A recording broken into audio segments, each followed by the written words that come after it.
Hey there, California Dreamers. This is Mike, and we are in episode 3 of Paradise Pier. This is where we left off last time, was the beautiful California Screamin queue structure. This time, I'm looking around and I'm seeing a lot of work to be done here. I have started working on some of this rock work and some of this cool stuff here. A little bit of like mossy cliffs and whatnot. If you're new to the series, here's what we're doing. I'm taking my version of Disney's California Adventure, circa 2001, when the park was first opened. I'm giving it a budget that I think would have actually made the park successful. And I'm putting it in a style that it kind of explores some of the different concept artworks that they were trying to go with into my little Planet Coaster Park here. Here's what I'm going to lay out, what we try and do today. I want something under here, because the coaster, in the real one, it just kind of goes under the pier and then sets up at the break. In my case, I can't get the thing to stop because we can't.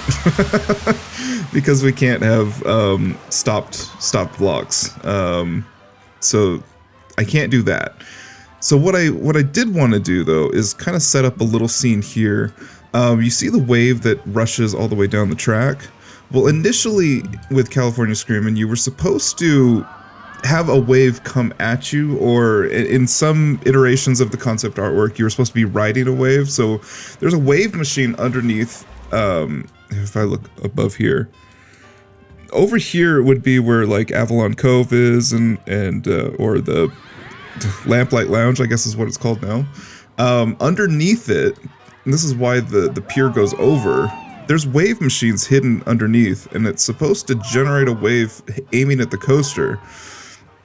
For whatever reason, it didn't work. I think the waves ended up making the bay a little bit too choppy, and where the seafood restaurant at the bottom here, where you had waterside dining, the water was actually getting on there. So they ended up having to shut the waves down quite a bit. The wave machine that was in there was supposed to be a lot larger. Suffice to say, I'm not going to do that. Mostly because I can't. So I can only create certain water effects. I can't actually change the way that this water functions in here.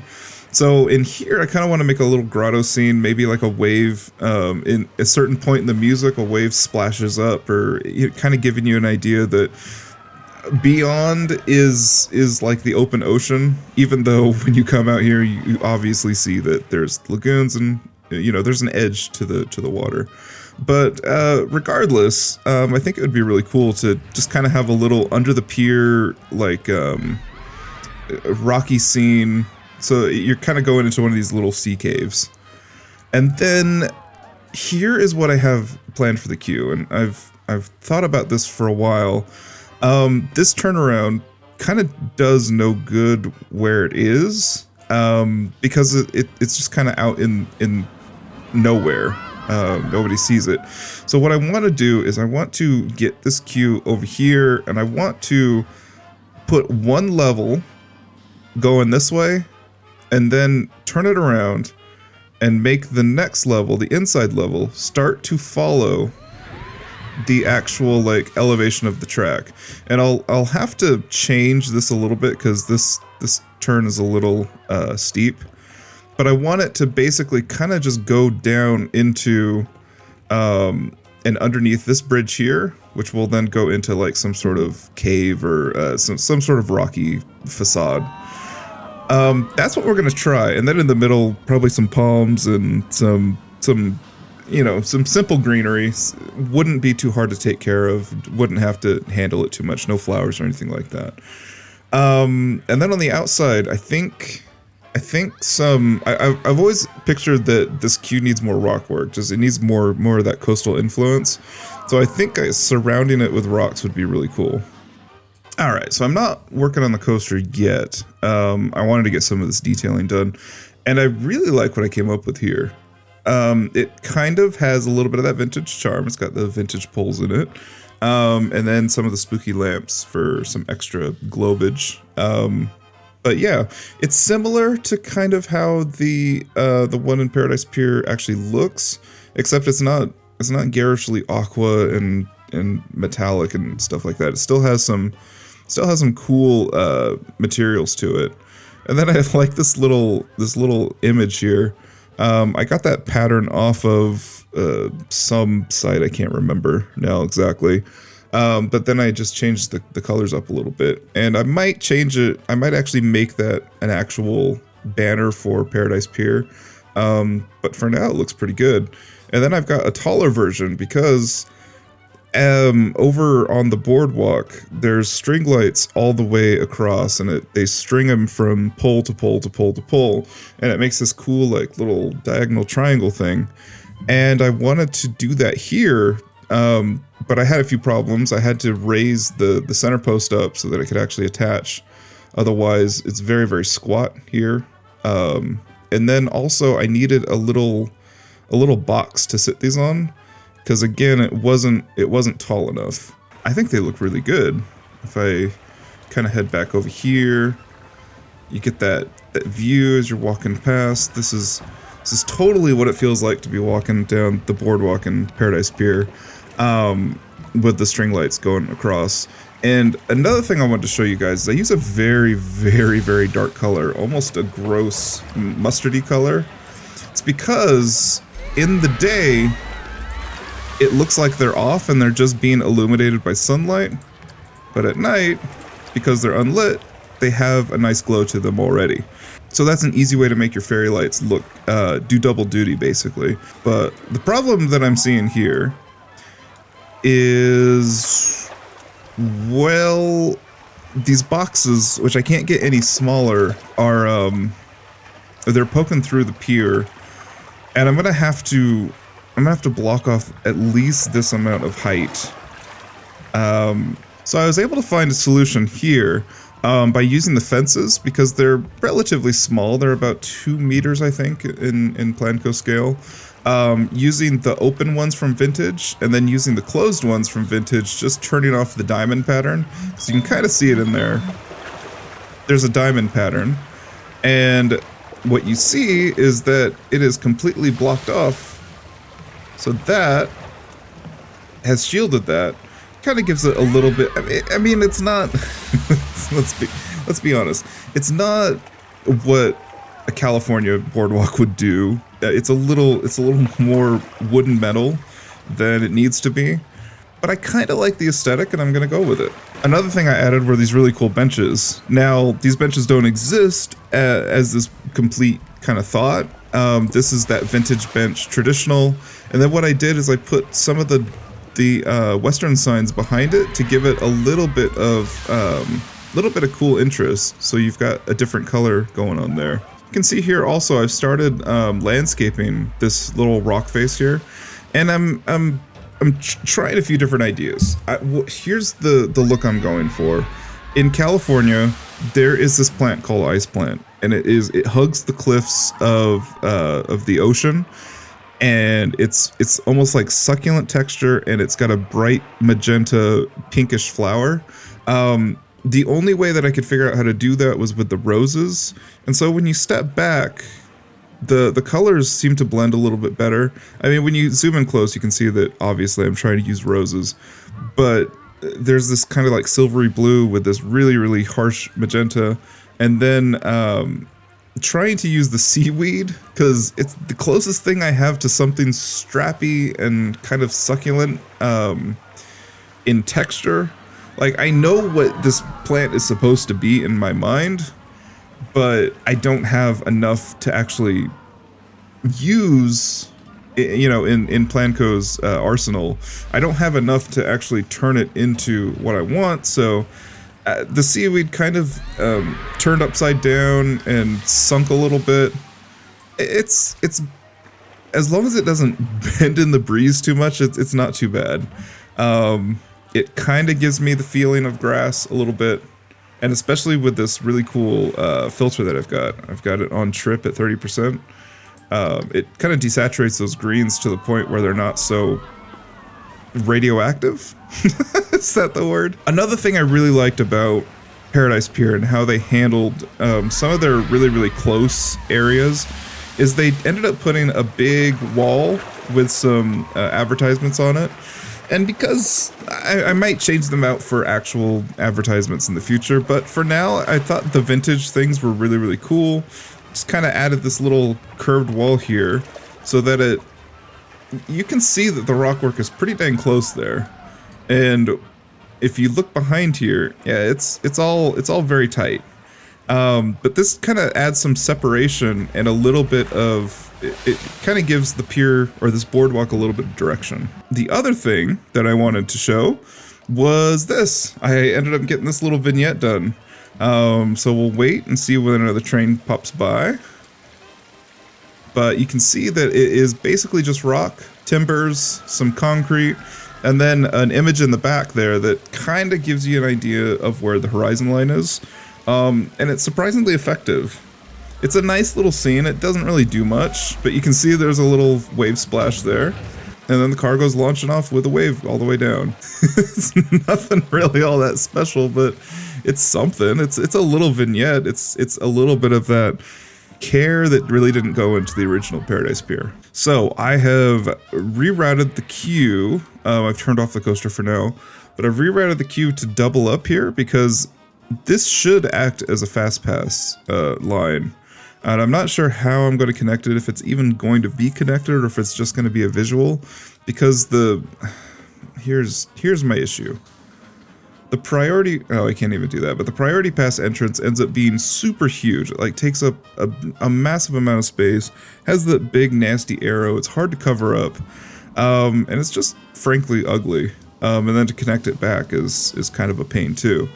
I don't really know if I want to do that. So I widened the curve of the helix a little bit. It's still a little bit off in terms of, perfect curve. But the nice thing is now it drops down and it picks back up, and then it slowly goes around this little helix here, which is really awesome. And then the land kind of conforms around it.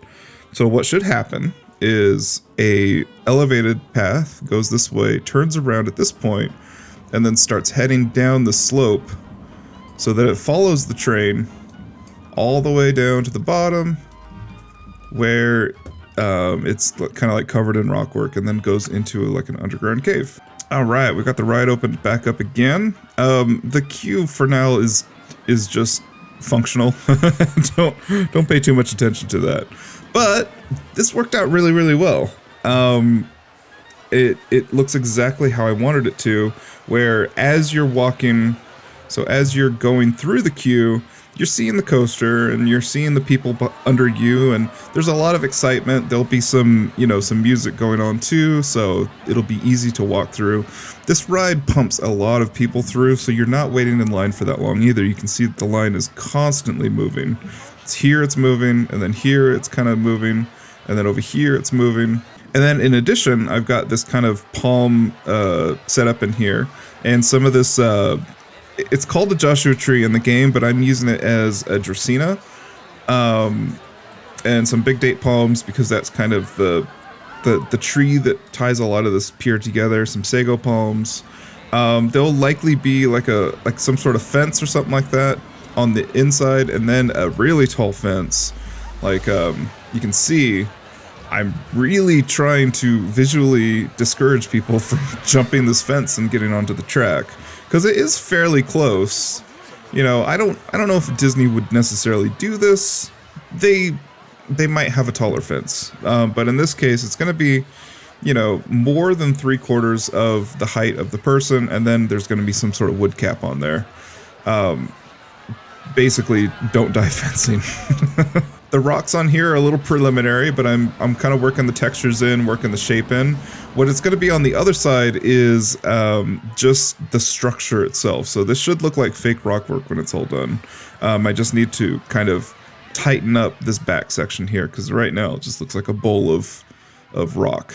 Getting closer. All right, so we've got the fence mostly in place. You can see that there's a concrete footer here. Then it goes into this with a double wood top and there's a little Z fighting. There's really nothing that I can do about that without having to reposition all the pieces. From a distance, it looks pretty good. And there is a little bit, there's a little bit of dip in my perfect circle here. That, just chalk it up to charm. But the really cool thing are these covers.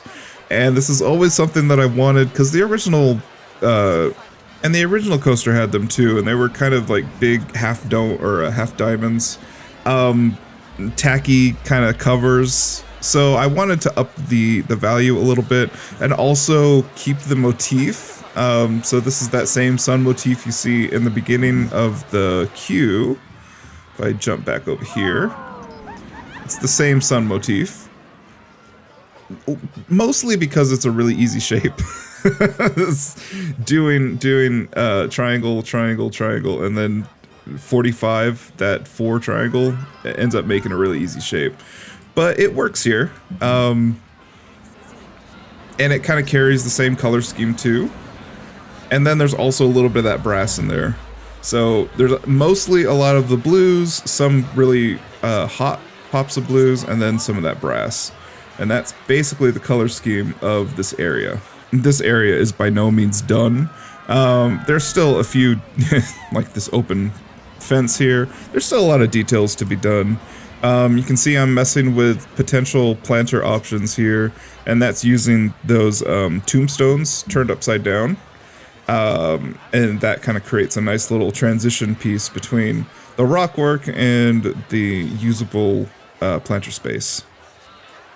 And then there's also this big gap between the upper queue and the lower queue. That will all be fleshed out in a single kind of wall.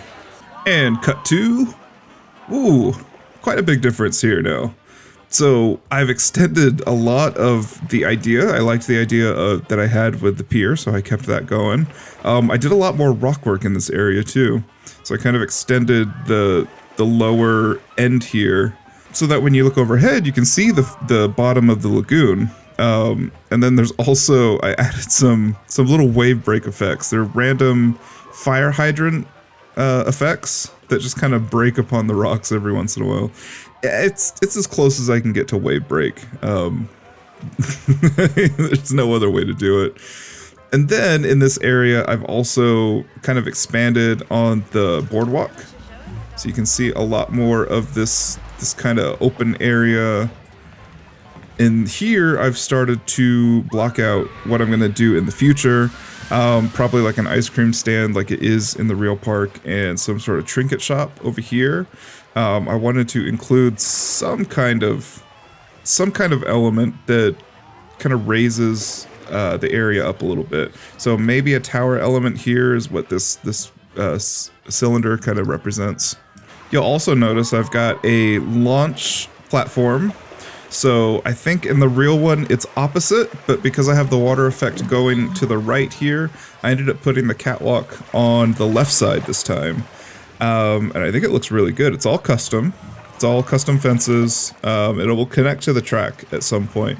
But right now I just wanted to get the line in there and kind of see what I was working with. And then the big thing, the thing I love most about this episode is that my buddy John decided, after I pestered him a little bit, that he was going to do a little voiceover work for me. And something I really like about the new Paradise Pier, the 2012 or 2011 redo, is Neil Patrick Harris as the barker that's setting cars off for California Screamin. And so I listened to a few of the spiels and I put one together, and we actually had a recording session, and then I worked it into the soundtrack for California Screamin.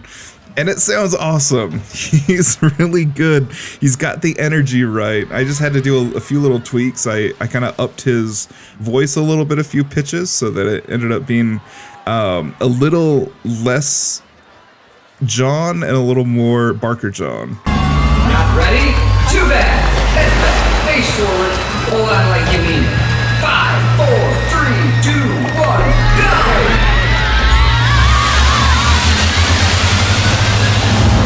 go! Over here is what I thought was going to be the bane of my existence, because initially I had, let me see if I can find them. If you remember, I initially had, oh geez, where are they? Here they are. I had these drink pieces, and if you know anything about the FastPass machines at Disneyland, or anywhere, DCA, they're not super tall. They're not as tall as that. They're not as wide as that. And I was hoping that I was able to find something that could actually be functional, because I want people to use it. I want people to go into that area. And I searched and I searched and I searched, and I found one. It's the vintage gumball machine. It's just the right height. It's just the right width, so I was able to, I mean, these boxes are a little oversized, but it's about as close as I can personally get. The other one that was pretty close was the vintage claw machine, but the vintage claw machine is a little too tall, you can kind of see. But the gumball machine, it worked.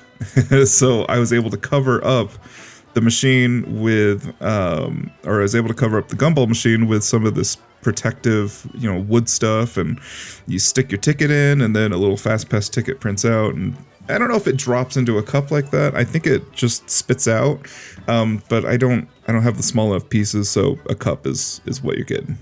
And here they are installed. You can see that peeps are using them. Well, that one isn't, but this one, no. Is it broken? Anyway, the peeps will normally use them.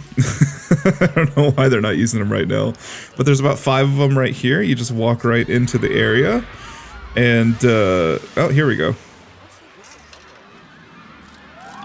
And they get a little close to the machine, but and then they kind of bend over, and they pick up their ticket, and then they leave. So it really does look like a FastPass machine, and I'm quite happy with that.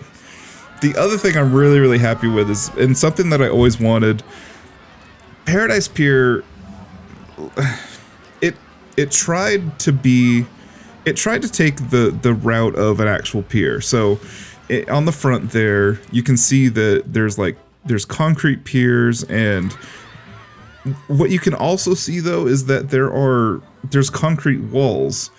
And so it never really looked like it was sitting on the water like a pier.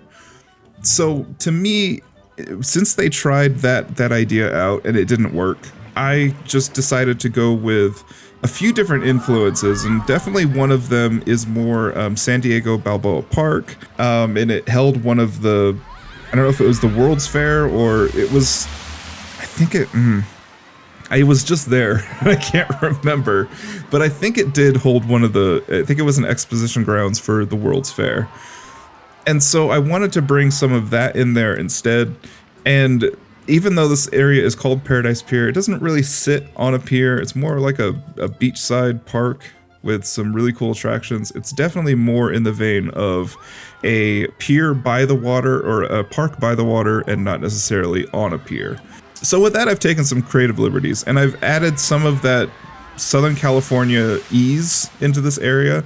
Lots of really cool roses in here in kind of dusty purple colors, because it's very pretty, and it's very, very classic. And then a simple limestone wall here. Very, very easy colors on the eyes. The material is repeated often, and when you see it all together, it really comes alive. I love how this area came out. And I was very, very worried on how I was actually going to do it, because I really didn't know how I was going to do the FastPass machines or anything like that, how I was going to make them function, if it was going to be enough space. I think, it's getting a little tight, but I think on this side we'll build up some fake rockwork pieces here. We'll have a pretty good bridge where this queue path comes over. It's all going to clean up very, very nicely. This whole building's not going to be a utter disaster. So there is Paradise Pier episode 3. We got a lot done today. We advanced quite a bit. The rockwork looks pretty good. All of the details look really, really good. I love that people are using all of the things that I'm putting in.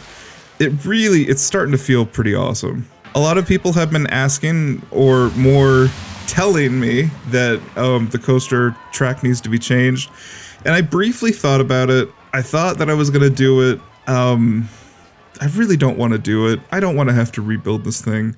I think it's fine, and once the supports go in, I think it's going to be fine. And the other big thing is California Screamin has 6 cars of 4, and there are some trains that can handle that if I put them on the different track. But then I'd have to make my station longer. All my block sections would be off because they currently can support the length of those trains.